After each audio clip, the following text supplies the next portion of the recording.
saja kita melaksanakan sholat subuh berjamaah. Semoga seluruh rangkaian ibadah kita diterima oleh Allah SWT.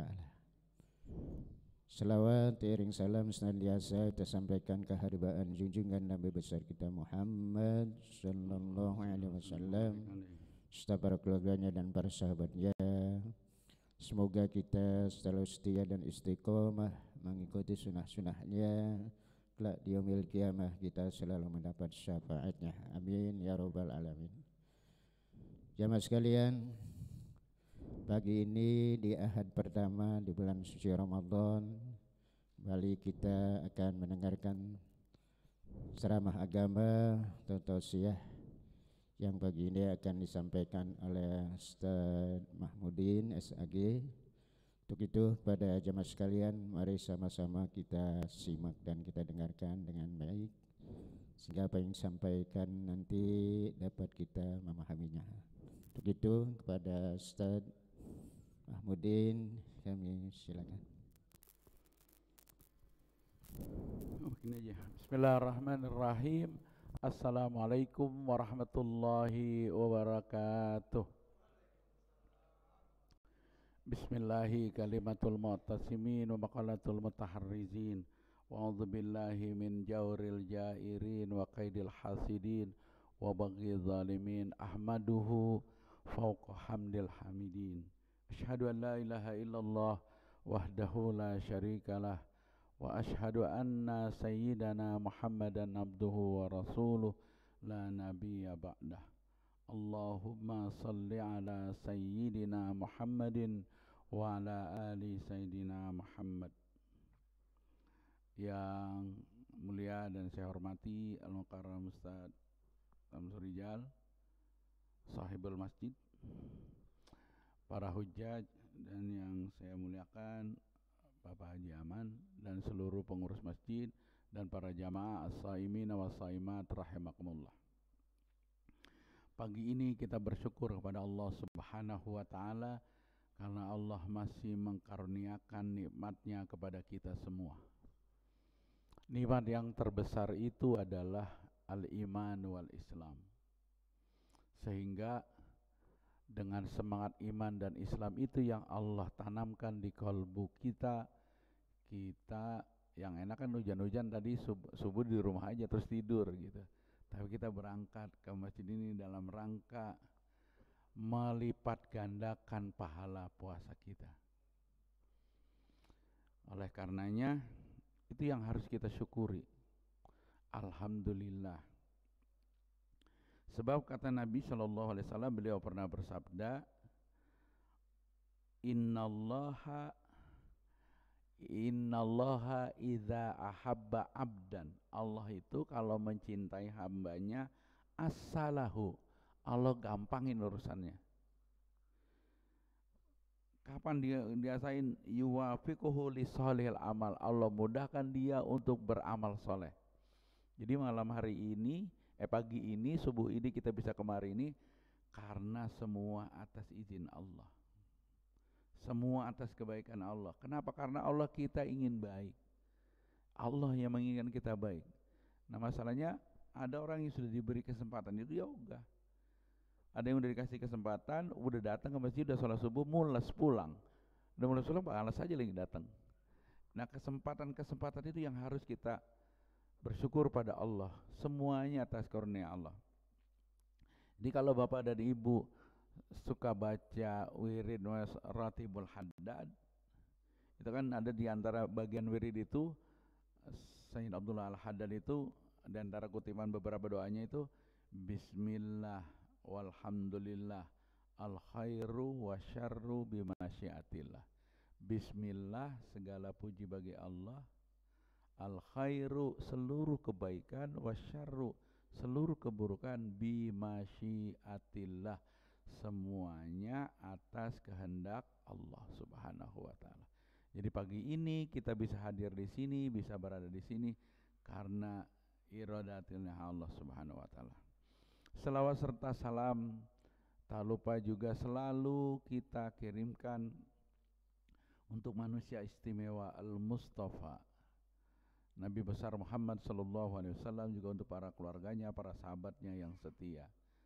Kenapa kita disuruh terus berselawat kepada Nabi? Karena Allahnya saja berselawat. Setiap Jumat para khatib itu selalu membacakan ayat Innallaha wa malaikatahu yusalluna 'alan nabi. Yusalluna itu dalam bahasa Arab fiilnya namanya fiil mudhari. Kalau dalam bahasa Inggris namanya present continuous tense. Artinya apa? Allah senantiasa terus menerus. Kalau fiil mudhari itu dia selalu terus dia pekerjaan itu berlangsung, jadi nggak ada henti-hentinya. Jadi malaikat Allah dan malaikatnya senantiasa selalu berselawat. Apatah lagi kita umatnya Nabi Muhammad sallallahu alaihi wasallam. Untuk apa salawat itu? Bukan untuk Nabi, tapi dengan salawat itu kita berharap nanti mendapat syafaatul uzma di yaumil mahsyar. Allahumma salli ala sayyidina Muhammad wa ala ali sayyidina Muhammad. Ma'asyiral muslimin as-shaimin was-shaimat al-qaimina wal qaimat rahimahumullah. Bapak dan Ibu sekalian, puasa itu di ujung ayatnya aja adalah la'allakum tattaqun. Tema saya hari ini adalah saya ingin menyampaikan tentang la'allakum tattaqun itu. Jadi gini, sebenarnya puasa kita itu dari kalau kita sudah 50 tahun, bahkan 60 tahun, Pak Jaman 60 ya. Nah kalau udah 60 tahun berarti kan anggaplah puasa dari umur 10 tahun, berarti udah 50 tahun puasa. Ya gitu-gitu aja secara fisik. Sahur, yang kita tunggu pengapain kalau puasa? Kan maghrib. Kalau udah sahur ini sekarang nih yang kita tungguin apa? Ntar maghrib. Itu aja, kalau yang udah 60 tahun berarti udah 50 tahun tuh nungguin itu aja. Tapi apa iya cuma segitu? Makanya kata Al-Imam Al-Ghazali dalam Kimia Sa'adah, orang ketika dia mengenal dirinya, ketika ditanya siapa Anda? Saya Mahmudin. Itu nama Anda, siapa Anda? Jadi orang harus kenal dirinya. Imam Ghazali mengutip sebuah ungkapan, man arafa nafsahu faqad arafa rabbahu. Siapa yang mengenal dirinya maka akan kenal Tuhannya. Diri yang mana yang dia kenal? What is diri? Apa itu diri? An-nafas itu apa? Jadi badan kita ini yang terstruktur itu bukan nafas. Dia jism. Di dalam tubuh manusia itu ada jism, ada nafas. Maka kalau jism dia bisa dibagi-bagi. Tangan saya bisa diputus, kepala saya bisa diputus, telinga saya bisa diputus, gigi saya bisa dicopot. Itu jism saya. Tapi kalau nafas nggak bisa dibagi. Apalagi nanti level yang paling tinggi ruh. Ruh itu adalah ketika di Quran ditanyakan, yas'alunaka 'anir ruh. Allah bilangnya apa? Ar-ruhu min amri rabbi. Jadi ruh itu bagian dari amarnya Tuhan. Napas sendiri kata Imam Al-Ghazali dalam Kimia Sa'adahnya itu, napas itu nggak bisa dibagi-bagi. Bukan napas gini nih. Bukan napas itu, nafsun. Nafs itu jiwa. Jiwa kita nggak bisa dibagi, nggak bisa dipecah-pecah. Nah, napas itu sendiri kata Imam Ghazali, kalau tubuh kita ini butuh gizi, tubuh kita ini butuh vitamin, maka yang membuat jiwa kita itu bergizi dan bervitamin itu beda makanannya. Sehingga ada ungkapan di pesantren itu, al-aqlus salim bil jismi salim. Dalam jiwa yang sehat terdapat dalam tubuh yang sehat. Memang sangat berpengaruh ketika tubuh orang sakit, secara psikologis dia juga bisa sakit. Tapi Islam mengajarkan bahwa puasa itu bukan hanya, walaupun Nabi SAW mengajarkan dalam hadisnya itu, sumu tasihhu, puasalah kamu maka kau akan sehat. Iya itu, tetapi bukan itu yang kita inikan. Apa yang diinikan oleh Allah adalah batinnya. Kata Imam Ghazali dalam Asrarus Shaum, dalam Ihya Ulumuddin, dalam rahasia-rahasia puasa, kata Imam Ghazali, puasa kalau saya gabungkan nanti dari Kimia Sa'adahnya Imam Al-Ghazali dan Asrarus Shaumnya Al-Ghazali, bahwa puasa itu bukan untuk tubuh kita saja, tetapi untuk ruhani kita. Kenapa itu penting? Karena secara manusia nanti tubuhnya bisa hancur, tapi rohaninya tidak hancur. Sehingga yang nyampe kepada Allah Subhanahu wa ta'ala adalah rohaninya. Contoh sederhana Bapak Ibu sekalian, bisa jadi 4 hari ini, karena biasanya 4 hari ini orang masih sahur deh, atau udah dari masjid ini dari jam 3 udah diumumkan sahur masih bangun. Tapi kalau udah lewat 15 hari biasanya kelupaan tuh sahur. Nah kalau kelupaan sahur, kita puasa, tetap puasa. Kalau masih, nah karena kita udah puasa, nggak sahur nggak apa-apa. Apakah siangnya dia lemes beda dengan nama dia sahur? Sama. Karena dia punya quwwatun niyah. Karena di dalam hatinya sudah niat, maka ketika dia puasa siangnya, ya lemes-lemes tapi nggak kayak orang kagak makan. Beda sama kita dari pagi belum makan, kalau udah sore gemeteran. Tapi puasa enggak. Kenapa? Karena batin. Batin itulah yang membuat orang kuat. Sehingga, ini sekarang fikihnya, saya mau lompat dulu fikihnya. Makanya puasa itu kata Imam Izzuddin Abdul Salam dalam kitabnya Maqasidus Shaum, nah itu dibilang bahwa bahkan di dalam kitab fikih wajib niat. Niat itu dilakukan setiap malam. Walaupun ulama nanti ada yang membolehkan, boleh niat di malam pertama, nih niat di malam pertama, niat shaumus syahri Ramadan, niat sebulan suntuk, sebulan penuh. Itu mazhab Imam Maliki. Jadi katanya boleh kita itibaan dengan mazhab Imam Maliki, puasa niat sebulan penuh. Agar apa? Kalau setiap malam kita lupa, dianggap puasa. Tapi kalau kita malam pertama di masjid ini lupa diumumin dan kita nggak niat, maka wajib tiap malam kita puasa. Wajib tiap malam kita niat. Kalau nggak niat, puasanya nggak sah. Pertanyaan selanjutnya adalah, saya udah sahur tapi nggak lupa niat. Kalau gitu berarti puasa saya, karena puasa saya enggak, siang saya boleh makan? Enggak. Siang tetap nggak boleh makan, dia harus puasa dan nanti harus qadha. Itu fikihnya. Walaupun ini amalan batin, punya nilai besar di batin, tapi secara fikih harus diikuti, secara syariat harus dipenuhi. Oleh karenanya, niat itu tiap malam kalau pulang tarawih jangan pulang dulu, tungguin sampai imam baca niat. Kenapa? Karena itu penting. Kalau kita nggak tarawih, kan biasanya langsung tidur lupa niat. Ntar aja niatnya kalau sahur, iya kalau sahur. Kalau kagak, kalau nggak keburu sahur, jadi kagak niat. Kalau kagak niat berarti puasanya nggak sah. Nah kalau nggak sah, apa kita siang makan? Nggak boleh. Nah ini yang untuk fikih perempuannya. Untuk perempuan, ini karena saya ngajar di sekolah gini. Ibu-ibu kalau bapak-bapak kalau punya anak perempuan yang sudah balik, yang sudah haid, tanya apakah masih punya hutang puasa atau tidak. Ada beberapa murid saya padahal dari Rajab saya udah ingatkan, yang hutang puasa bayar. Kemarin menjelang libur beberapa hari, siapa yang masih hutang puasa? Saya Pak, berapa hari? 5 hari. Udah bayar belum? Nah kalau belum bayar, nih puasa. Kalau belum bayar, berarti kan dia punya hutang tahun kemarin. Sekarang udah masuk puasa, berapa hari yang dia hutangnya, yang dia belum bayar? Kalau 3 hari maka dibayarin fidyah. Fikihnya begitu, dibayarin fidyah. Kalau udah bayar fidyah, puasa lagi apa enggak? Ya puasa, nanti dibayar lagi, tetap hutang. Bayar fidyah itu karena tunggakan kita. Gitu. Itulah kenapa, apa kita mau dibayarnya setelah nanti kalau udah meninggal doang baru bayar fidyah? Kan kagak. Kalau udah meninggal mah kalau udah terpaksa itu. Ya, jadi ibu-ibu yang sudah melahirkan belum bayar puasanya masih hutang, ya bayar fidyah sekarang. Bayarnya kemana? Ustadz Rijal, ke masjid. Boleh ke orang miskin, boleh ke anak yatim, boleh. Itu fikihnya. Kembali, nangkap puasa ini bahwa puasa itu bukan cuma secara fikih saja, tapi kita dilatih secara batin. Karena untuk menjadi la'allakum tattaqun itu orang yang dibutuhkan adalah batinnya. Apa sih pengaruh takwa itu? Bagaimana puasa la'allakum tattaqun itu?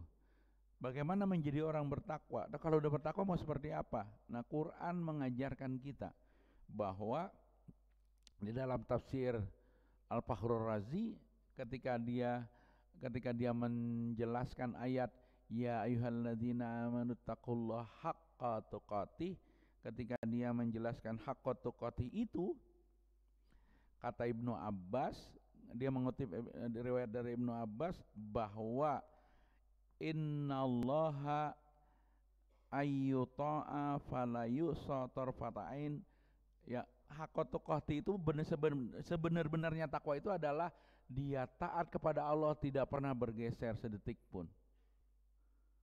Yang kedua, ayyashkura fala yukfar, dia harus syukuri semua pemberian Allah, nikmat Allah, dan enggak boleh mengufurinya, enggak boleh mengingkarinya. Yang ketiga, ayyudzkara fala yunsa, dia harus terus ingat Allah dan tidak boleh melupakannya. Jadi seluruh anugerah Allah, Bapak Ibu sekalian, kalau kita pegang aja tangannya gini ini. Jadi kalau kita belajar anatomi tubuh, kalau yang atau ginilah belajar yang paling sederhana, belajar Bapak Ibu tahu nih jalur urat di refleksi itu kan banyak banget tuh. Coba lihat itu dengan sekali pencet aja refleksi sakit kita apa, insya Allah bisa disembuhkan. Itu artinya Allah bikin koneksitas dalam seluruh tubuh kita begitu luar biasanya. Di dekat rumah saya itu ada di Taman Asri itu namanya totok punggung. Itu orang yang itu bisa diatasi masalah dengan totok punggung. Itu salah satu bagian dari teknik penyembuhan. Dan itu bukan ngiklanin saya. Tapi itu apa artinya? Kalau kita lihat dari seperti itu, begitu luar biasanya tubuh kita ini. Kan kita bisa recovery. Jadi katanya yang kita makan kan ini, yang kita makan semua beracun sebenarnya dalam tubuh kita. Minuman olahannya beracun, makanan kitanya beracun. Kita pakai MSG, kagak pakai MSG tuh, saya nggak pakai MSG Ustaz, saya pakainya micin podoai. Ya micin itu MSG, micin sasa apa itu MSG, itu beracun. Semuanya beracun itu tubuh kita gimana merecovery-nya? Kata Ustaz Somad itu tubuh kita kalau dia nggak bisa diobatin dengan cara apapun. Dan dia hanya bisa dilakukan dengan puasa. Dan inilah salah satu detoxnya. Puasa itu salah satu detoxnya, salah satu keuntungannya, sehingga kata Nabi sumu tasihu. Itu puasa dari situ. Sehingga hak kotuk kita, kalau kita amati tubuh kita akan jadi orang yang bersyukur. Alhamdulillah. Kan kita kalau baru bersyukur tuh kalau kita kecelakaan. Si Fulan kecelakaan, ya Allah kesian bener. Terus kenapa? Mukanya lecet, untung mukanya, masih untung tuh, untung mukanya. Tangannya patah, untung tangannya. Kakinya nggak ngapa-ngapa, ditanya apanya saja. Kalau, wah tapi sebulan meninggal, untung dia meninggal. Coba kalau cacat seumur hidup, kan masih bandingan masih untung. Nah itu di kita begitu. Tapi kalau kita lihat semuanya kita akan jadi bersyukur. Kita akan lihat jadi kagum pada Allah. Yang kedua, jangan pernah menyepelekan ajaran Tuhan. Saudara sekalian, Bapak dan Ibu sekalian, Allah tuh sudah ngingetin kita untuk masuk ke Ramadan mulai dari Rajab, sehingga Nabi memformulakannya dengan doa, Allahumma barik lana fi Rajaba wa Sya'bana wa balighna Ramadan. Ya Allah, berkahi kami di bulan Rajab, berkahi kami di bulan Sya'ban, sampaikan kami di bulan Ramadan. Ngapain di Rajab? Rajab itu salah satu yang keistimewaan di bulan Rajab, 27 Rajab diantaranya ya. Karena di sana ada malam apa? Isra Mi'raj. Ngapain Isra Mi'raj itu? Kita disuruh oleh Allah Subhanahu wa taala memperbaiki sholat kita terus. Kita disuruh memperbaiki hubungan kita dengan Tuhan. Bapak-bapak dan Ibu sekalian, dalam berkeluarga hubungan kita dengan pasangan kita seharusnya ini mah kan terus baik-baik aja. Tapi kan ada masa orang berkeluarga nggak pernah ada nggak salah paham, pasti ada salah paham. Nah kalau nggak ada salah paham itu kita pasti satu sama lain saling memberi pengertian. Ujung-ujungnya apa? Minta maaf. Kan gitu. Agar apa? Agar hubungan kita baik-baik saja lagi. Apa iya hubungan kita sama Allah enggak baik-baik aja? Itu pertanyaannya. Maka Di bulan Rajab kita disuruh banyak-banyak baca istighfar agar nanti memasuki Ramadan kita seakan-akan kita sudah siap memasuki tamu yang agung itu. Oleh karena pertama hubungan yang diperbaiki apa? Sholat. Sebab Nabi SAW bersabda, man lam tanhahu sholatuhu anil fasya'i wal munkar. Siapa orang yang sholatnya tidak mampu mencegah dia dari berbuat keji dan munkar, lam yazdad minallahi illa bu'da. Dia bukan nambah dekat dengan Allah tapi nambah jauh dari Tuhan Allah Subhanahu wa taala.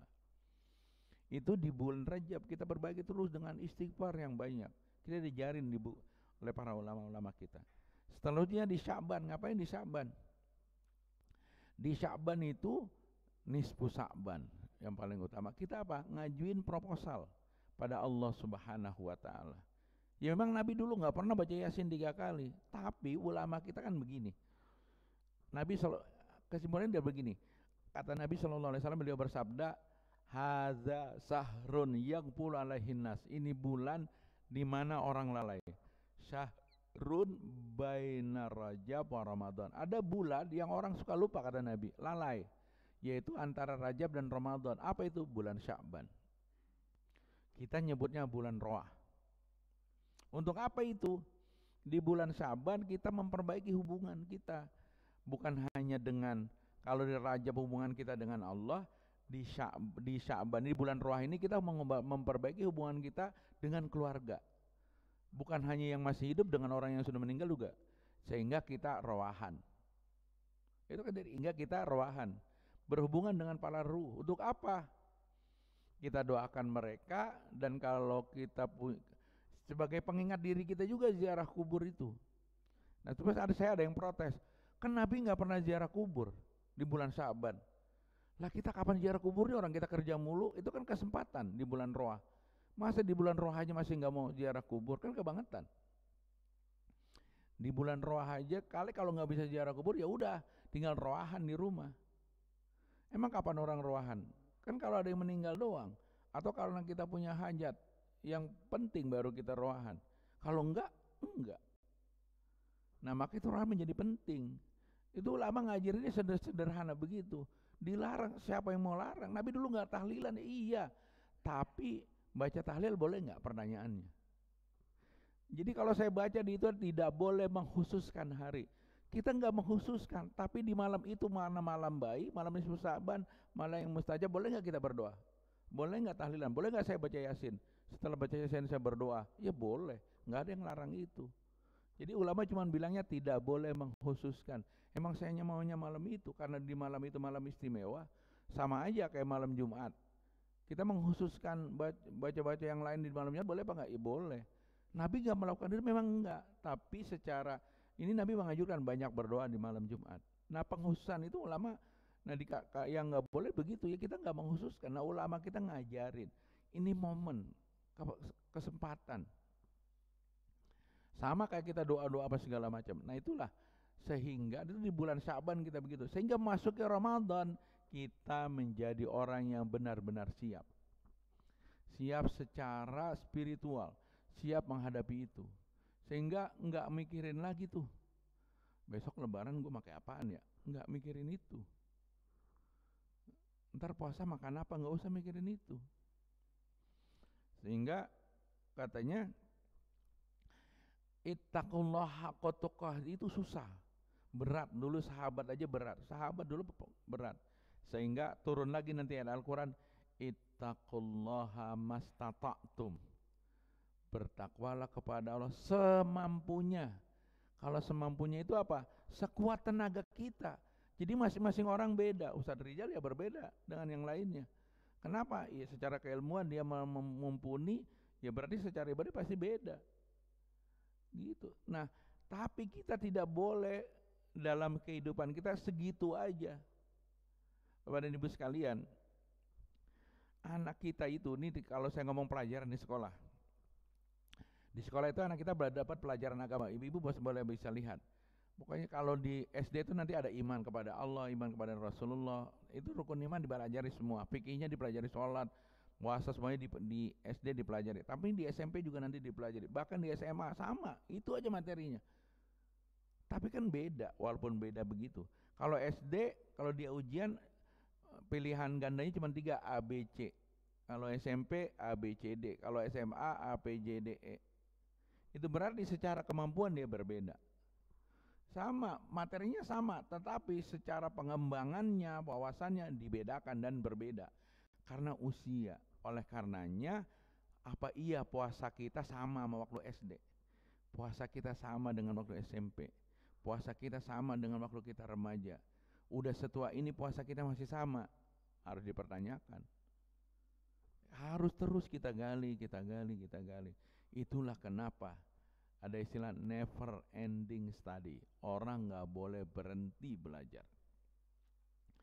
Jadi kitab yang saya bacakan tadi umpamanya kitab Asrarus Siyam Imam Ghazali, dan juga ada Maqasidus Shaumnya Imam Izzuddin Abdus Salam. Sekarang ini saya promosi boleh lah. Sudah diterjemahkan. Ada terjemahnya, kalau baca kitabnya ribet. Saya bawa foto, saya kemarin tadi mau buat fotokopi karena hujan, ya udah saya bawa ininya aja jadinya. Itu ada kitabnya namanya Fikih Puasa. Penerbitnya Turos. Dan itu dibaca dan dipahami. Kenapa? Karena terus orang harus memahami itu. Nah, saudara sekalian, oleh karenanya Nabi Shallallahu Alaihi Wasallam bersabda, la yablughul abdu.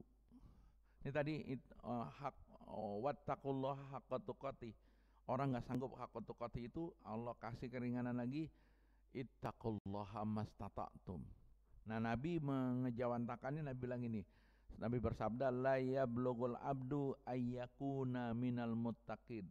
Seorang hamba tidak mungkin mencapai pada level muttaqin hatta, kecuali, hatta itu sampai dia yada amala ba'sa bihi hadaron lima bihi ba'sun. Dia meninggalkan sesuatu yang biasa, sesuatu yang nggak ngapa-ngapa, takut ngapa-ngapa gitu.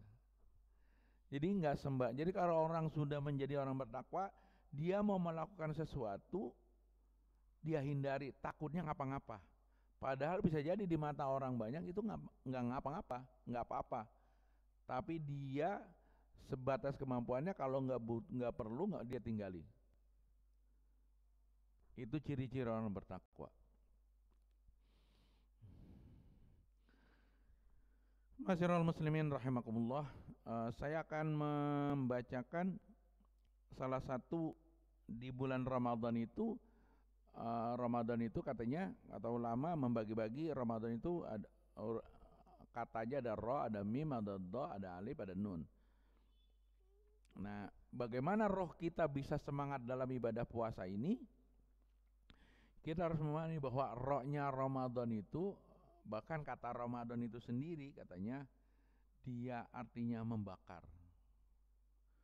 Sampai anak saya bilang gini, ngapa sih kalau bulan puasa hawanya panas banget sih? Jadi itu AC sehari semalam dia nyalain di kamarnya. Ya itulah Ramadan, Dek. Ramadan itu membakar. Jadi bukan hanya membakar panasnya cuaca, tapi yang paling penting Ramadan adalah membakar seluruh dosa-dosa kita. Ketika orang memahami itu, maka jangan sampai puasa kita rusak. Kata Nabi, ada nggak orang yang puasanya rusak? Ada. Nabi SAW bersabda, man lam yada qaula zur wal amala bihi.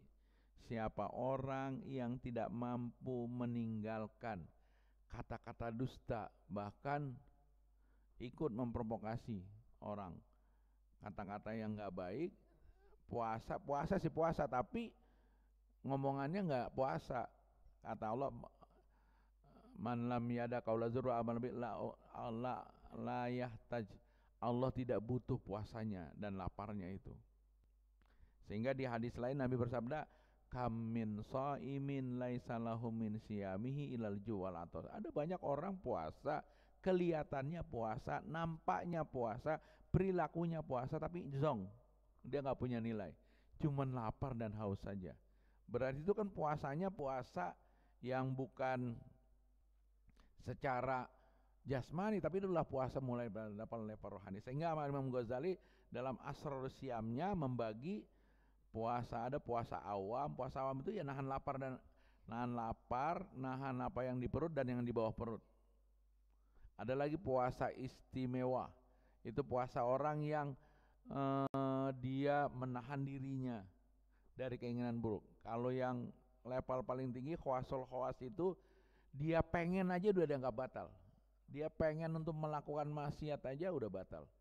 Sehingga ada istighfar itu astagfirullah. Ada ungkapan gini istighfar, saya diajarin pernah seorang ulama bilang gini, astaghfirullahaladzim min kulli dzambin azim ataitu au hamamtu. Ya Allah, aku mohon ampun kepada Allah atas seluruh dosa yang aku lakukan.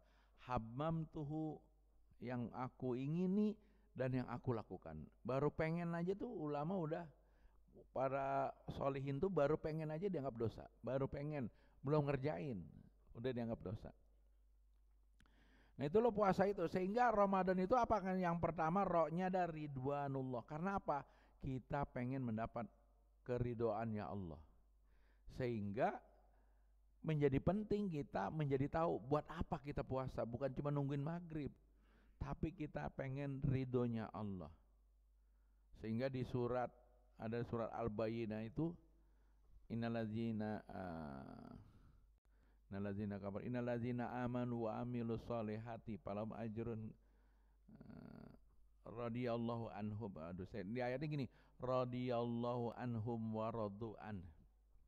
Di surat zalika liman khasyiya rabbah. Nah, khasyiya rabbah itu bagian dari takut.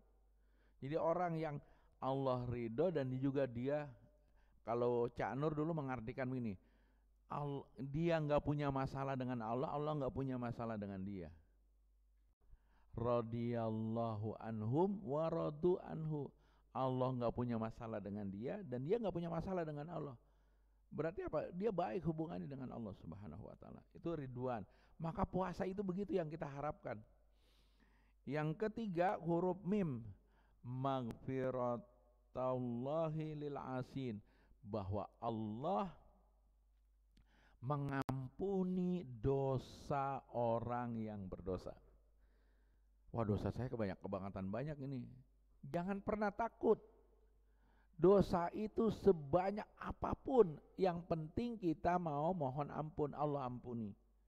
Bahkan dalam Al-Quran Allah berbilang, la taqnatu min rahmatillah, jangan berputus asa dari kasih sayang Allah. Innallaha yaghfirudz dzunuba jami'an, Allah akan mengampuni. Nanti lagi bahasanya yaghfiru. Yaghfiru itu fiilnya fiil mudhari yang artinya terus menerus. Yaghfirudz dzunuba jami'an, Allah akan ampuni seluruh dosa. Terus menerus Allah ngampuninya, bukan sekali doang. Kan kalau kita orang minta maaf, sekali kita ingat, 2 kali kita maafin, masih 3 kali kita udah nggak maafin. Wah, udah kebangetan, lu mau berulang-ulang, itu mah udah jadi beboreh aja maafnya. Kita bilang begitu. Nah, Allah enggak. Makanya Allah innahu kana tawwaba. Allah itu punya sifat tawwab. Apa artinya tawwab? Selalu ngajak orang balik dan menerima balik. Menerima tobat. Terus menerus. Itu mimnya maghfirah. Yang ketiga domanullahu lita'in. Yang ketiga ini Allah punya jaminan memberikan pahala buat orang-orang yang taat. Bahkan di bulan Ramadan itu, orang yang taat itu, Bapak dan Ibu sekalian, tadi duduk dari habis kita sholat, dari Ibu datang ke masjid, sampai sekarang udah berapa kali narik nafas. Kita nggak pernah ngitung. Sehingga Nabi bilang, anfasukum fihi tasbih. Di bulan Ramadan ini salah satu keistimewaannya, kita nafas saja dianggap baca tasbih. Bahkan Nabi bilang, walaupun nanti banyak yang protes, naumukum fihi ibadah. Kita tidur di bulan Ramadan dianggap ibadah. Ya kalau dari rumah mau kemana, mau ibadah, padahal tidur. Itu salah satu keistimewaan di bulan Ramadan. Memang orang kita emang orang Betawi mah hebat, tidur aja kerja. Kerjaan lu tidur doang, kan tidur kerja, bilang tidurnya kerja, tapi nggak ada yang bayar tidur. Nah, itu Allah kasih domanullah. Ra mim do yang ke huruf keempat alif. Ulfah, kasih sayang Allah. Allah memberikan kasih sayang karunia-Nya, cintanya kepada orang-orang alil mutawakkilin, orang-orang yang punya tawakal. Kita tahu tawakal itu bukan nyerah. Tawakal itu usaha maksimal baru serahin pada Allah. Jadi Nabi ketika ditanya tentang tawakal, kata Nabi, ikat dulu untamu baru tawakal. Jadi pada zaman Nabi ada seorang sahabat turun dari onta, udah, kok onta kamu nggak dicancang? Alah, kalau memang milik saya juga kagak bakalan pergi ya Rasulullah. Kagak, cancang dulu onta kamu baru kamu pergi. Masalah hilang atau apa itu kita udah usaha. Sama aja motor, kita kunci apa enggak? Ya udah, enggak, kalau mau hilang, kalau milik mah milik gua, kagak dikunci juga Allah yang tahu ini. Ya enggak bisa. Kata Nabi, kunci dulu motornya. Nah, ketika kita kunci tiba-tiba hilang, ya udah, kita udah tawakal. Bukan kuncinya enggak dicabut, didiamin, kalau mau hilang aja, hilang pasti, kan begitu. Nah, yang terakhir nun.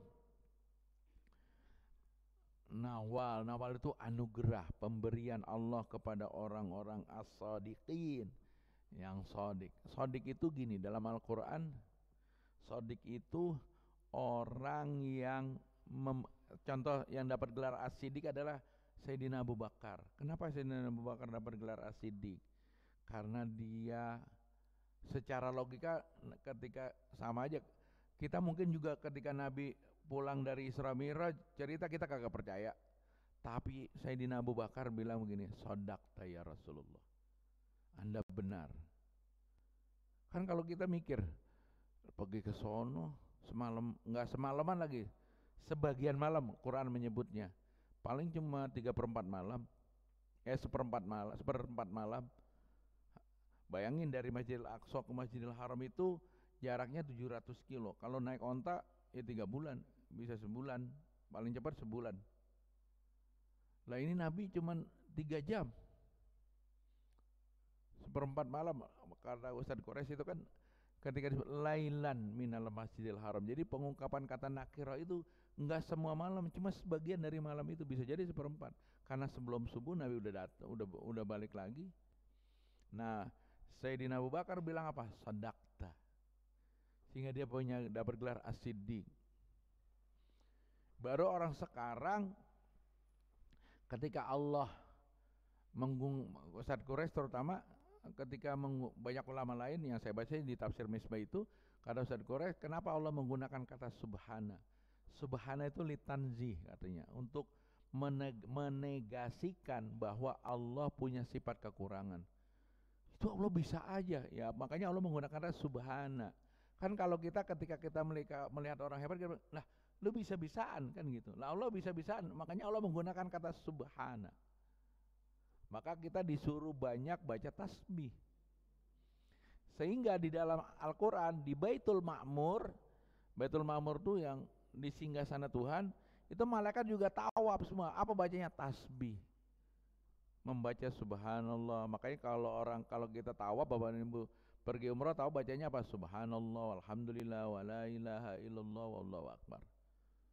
Karena sesuatu yang di luar nalar kita, di luar kemampuan kita, dan itu kita yakin dari Allah, kita bacanya subhanallah.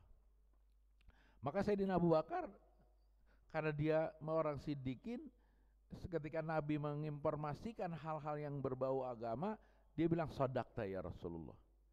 Nah di Ramadan itu begitu, semuanya kita masa nggak boleh masa lagi, karena kalau urusan Al-Quran kita harus percaya penuh. Sehingga orang bertakwa itu dia nggak pernah nyerah dalam hidupnya. Dia makanya di dalam Al-Quran itu nanti kalau Bapak Ibu membaca ada ayat 1000 dinar, itu ayat Allah bilang begini, kalau orang yang bertakwa tadi sebenarnya puasa itu ngajarin kita untuk itu, untuk mencapai tahap-tahap takwa. Kalau kita sudah di level muttaqin tadi, Wa may yattaqillaha yaj'al lahu makhraja. Kalau orang kita bertakwa, Allah kasih jalan keluar. Bahasa kitanya kagak ada matinya. Dia terus orang bertakwa begitu, selalu saja ada jalan untuk urusannya, selalu dimudahkan. Bukan berarti urusannya gampang dan dimudahkan, ya enggak. Tapi ada aja jalan keluarnya. Kita udah puyeng kemana tahu, gimana ini, ada orang yang bisa nolong kita. Itulah takwa. Yang karena dalam ayat lagi wa may yattaqillaha yaj'al min amrihi yusra. Salah satu keuntungan takwa, urusannya gampang. Urusan gampang itu bukan kayak 1 tambah 1 sama dengan 2, bukan begitu, tapi semuanya bisa dia selesaikan dengan baik. Enggak ada yang enggak terselesaikan. Karena saya punya ponakan, tadi malam dia cerita, mana saya lagi di ngaji Usman saya itu. Jadi saya ceritain gini. Jadi dia punya mobil, mobilnya dipakai sama perusahaan, disewain. Tiba-tiba sama orang perusahaan itu mobilnya dicolong, dicuri. Nah ini pinter lagi dia. Dia nggak lapor ke polisi, nggak ngelaporin perusahaan itu, tapi dia pertama yang datang kepada siapa? Gurunya, kiainya di Malang. Kata kiainya, dikasih doa, kamu baca ini, baca itu. Kata kiai nanya begini, kamu ikhlas apa enggak? Ya kiai, masa punya barang saya satu-satunya hilang pakai ikhlas. Saya kagak ikhlas, bagus. Kalau kamu enggak ikhlas nih baca. Tapi paling tidak kamu dilatih. Kalau kamu belum ketemu juga sama baca zikir ini, ajak teman pondok kamu yang kamu kenal, paling enggak kamu ngelatih sabar dan ngelatih ikhlas. 10 hari setiap jam dia wirid, akhirnya ketemu mobilnya. Alhamdulillah. Dan itu yang orang pertama kali telepon yang kiainya. Kiai alhamdulillah ketemu. Kata kiainya, bilangin teman kamu juga udah ketemu. Saya nanya, gue minta dong wiridnya gitu kan, biar ketemu. Ya kagak bisa Cang Haji. Kenapa? Ya Cang Haji harus minta sama guru saya. Nah itu levelnya beda, karena dia sudah ngomong sama guru dan dapat izin guru. Itu passwordnya.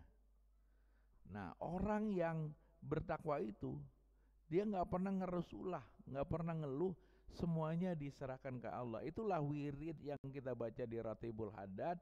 Kembali lagi nih, bismillah, alhamdulillah, al khairu wa syarru bimasyiatillah. Puasa itu begitu, ngajarin kita ikhlas.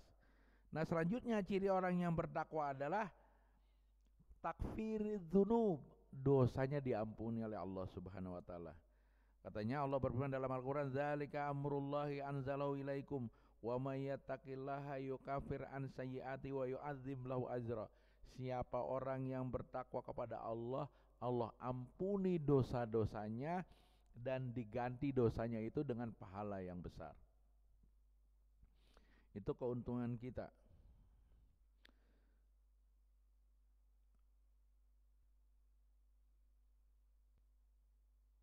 Dan Allah akan menolong kita. Katanya dalam Al-Quran, innallaha ma'al ladzina taqaw wal ladzina hum muhsinun. Allah bersama orang-orang yang bertakwa dan orang yang berbuat baik.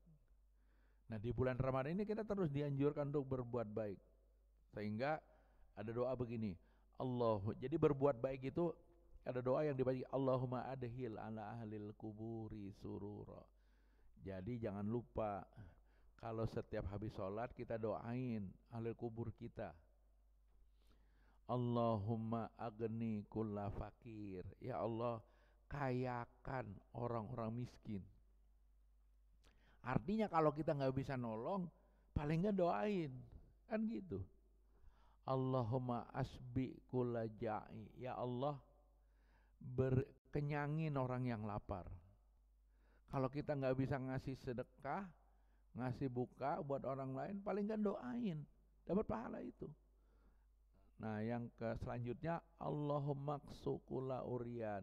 Ya Allah, beri pakaian mereka yang telanjang. Kalau kita nggak bisa ngebeliin orang baju baru, doain. Allahumma qdi daina kulli madin. Ya Allah, lunasi hutang orang yang hutang.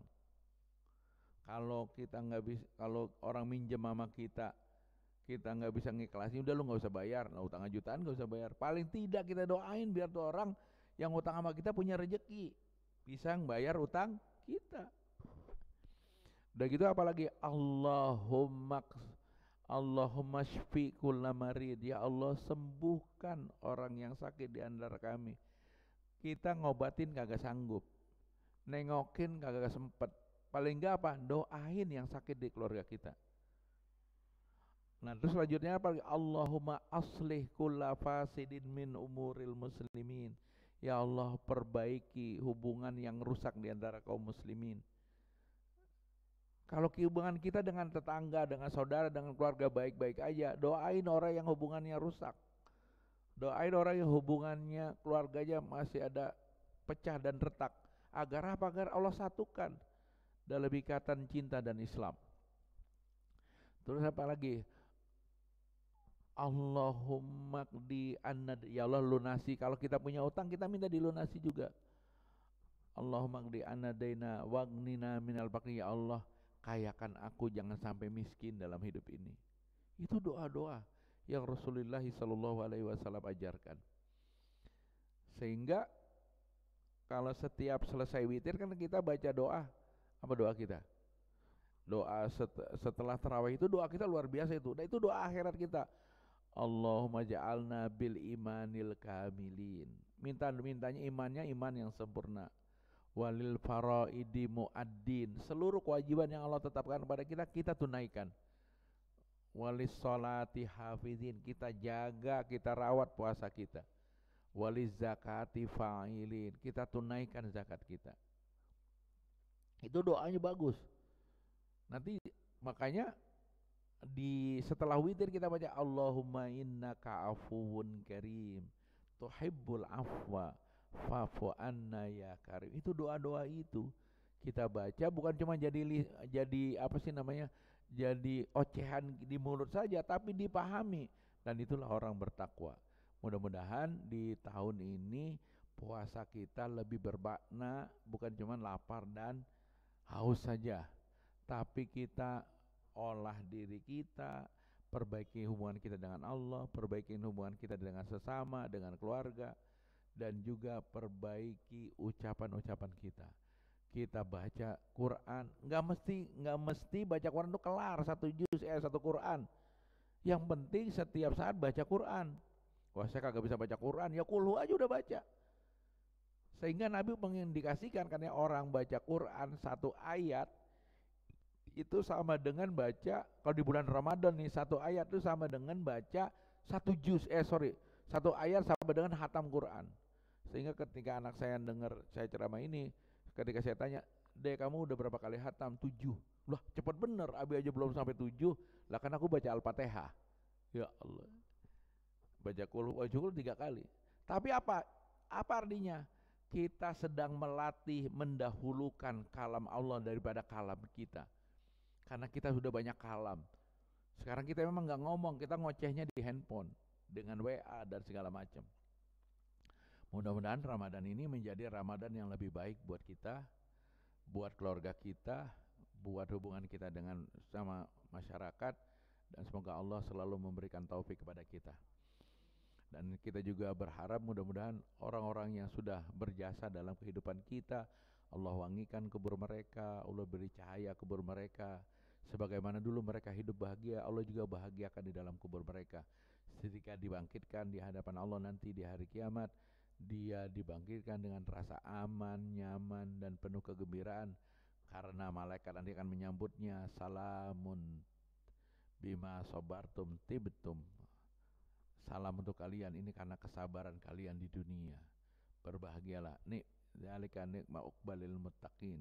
Inilah balasan buat mereka yang bertakwa. Semoga kita nanti dibalas oleh Allah dan disambut dengan malaikat dengan karpet merahnya, dengan ucapan salamun alaikum tibtum dzalika bima sabatur dzalika uqbalil muttaqin.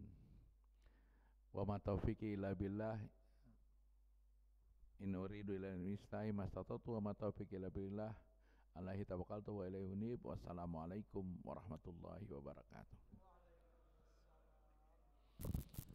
Untuk mereka semua yang sudah berjasa dalam kehidupan kita dan keluarga kita, untuk yang sakit semoga Allah sembuhkan.